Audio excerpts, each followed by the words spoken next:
All right, everyone, welcome back into another props video. Give me a touch on the top prop bets here for the Thursday night showdown between the Los Angeles Rams and the Minnesota Vikings. And so typically I would start with the game preview here, but I want to start off with this page here for you guys to show you guys some of the really good bets that we currently have for this game specifically. So we got Cooper Kupp on FanDuel to get over receptions of 6.5. And the reason why this is considered a good bet is because right now, compared to the average sportsbook line, FanDuel is not properly valuing him. They're undervaluing him by 0.20, which might not seem like much, but that is something that should not be happening. Right now, what I'm doing with the data is we're taking a look at the average sportsbook line without the juice associated with the lines. And then we're comparing it against a FanDuel line with juice in the lines.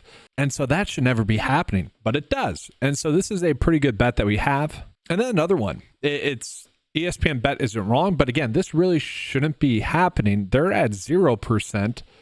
And so their juice is basically wrong, because the whole point of juice is so that a sports book is so they don't lose an edge, so they don't lose a profit essentially on a line that they're putting out there. And so that should never be happening. I did want to start with those two, but now let's go ahead and get into the game preview.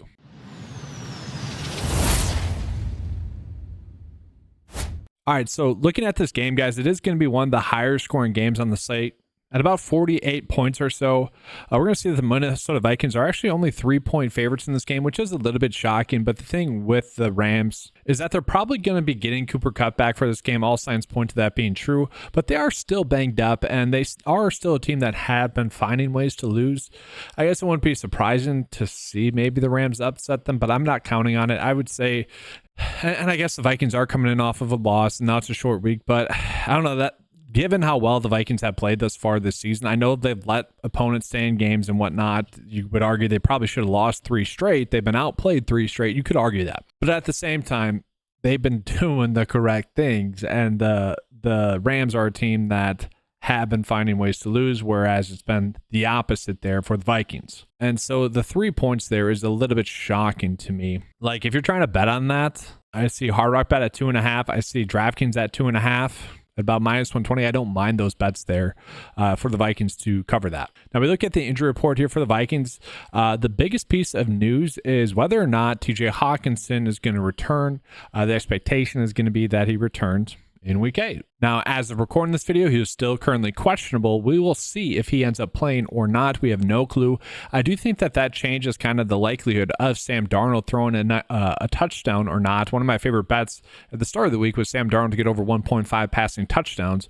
If TJ Hawkinson were to play, I think that would only increase that likelihood for him to be able to score a touchdown. And that's really the biggest piece of news. I don't think that would really hurt anyone in the offense besides obviously the tight ends. I think that would only elevate the offense even a little bit more.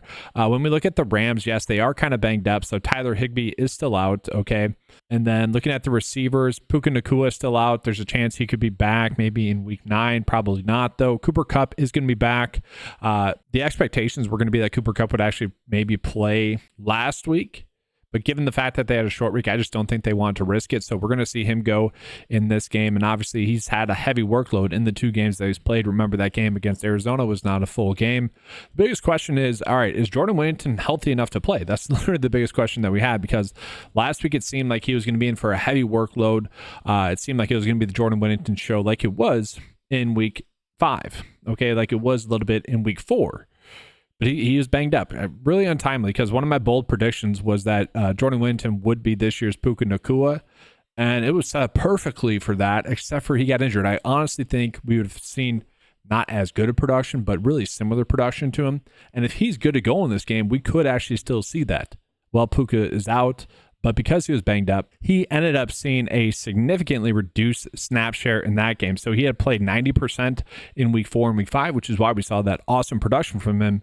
And with him being banged up, we only saw him play 16% of the snaps. And as a result, Tutu Atwell played a lot, and then Tyler Johnson, that was the biggest one. So the biggest thing is, all right, either we're betting on, I think we could maybe bet these two together. And we actually saw Tutu Atwell be involved as well, but we're either betting on Tyler Johnson to have a role, and we'd want to bet his overs if we get those bets, or we'd be, and then we could also bet Jordan Whittington unders, again, if we're getting those bets. And vice versa. Like if we think Whittington's going to play a full allotment of snaps, bet his overs, and then bet Tyler Johnson unders. That's what we could do. Now, the last game in which we saw Cooper Kupp be active, it was Tyler Johnson.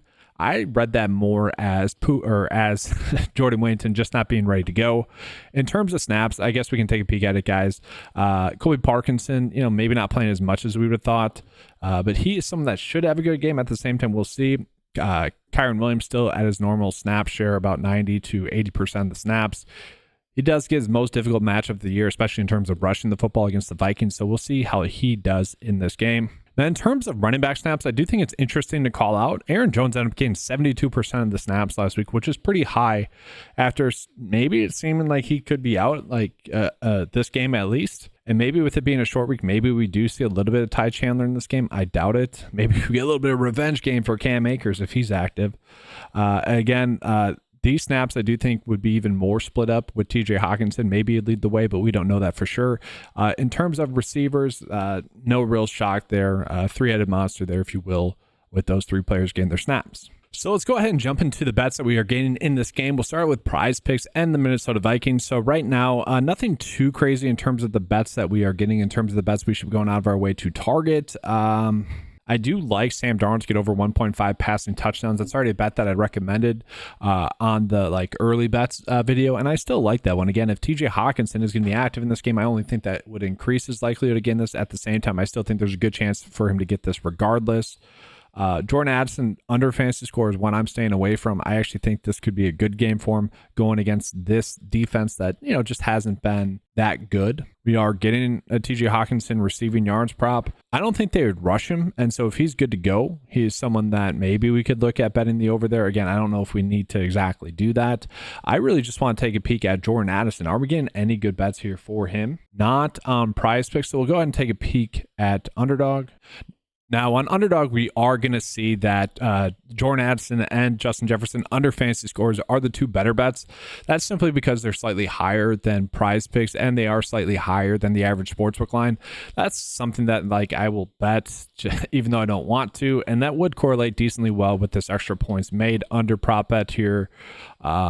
So, in a way, I'd be fine with that. At the same time, not excited to bet on it. Again, I wanted to see if we were getting any good Jordan Addison reception props, and we're not here on Underdog. So here we go. We'll jump into the traditional props just to see. 3.5. I think I would be okay with. Again, we are seeing that the under bet here would be the better route to go. Again, on ESPN Bet because they are undervaluing him compared to the rest of the industry. But bet online AG at plus 120, I think I would maybe be favoring the over there. I just think this is more a bet of probably TJ Hawkinson not being active or playing a full allotment of snaps. And then I think Jordan Addison does have a decent chance to have a good game. So I don't hate that. At the same time, because we're not getting any major edges, no real reason to go out of our way to target that. Let's go ahead and jump into the Rams. And so looking at the Rams, I do want to call it the slight prop line difference we have here for Matthew Stafford and his fantasy score. This should never be off by one because it's a direct 1-for-1 swap in terms of the fantasy score calculation here. PrizePicks and Underdog keep the same fantasy score. And so this is a situation where we're definitely betting the under on Underdog. That's happening. But we could also maybe bet the over on PrizePicks, even though the data is not telling us to do that. It's that decent of a line.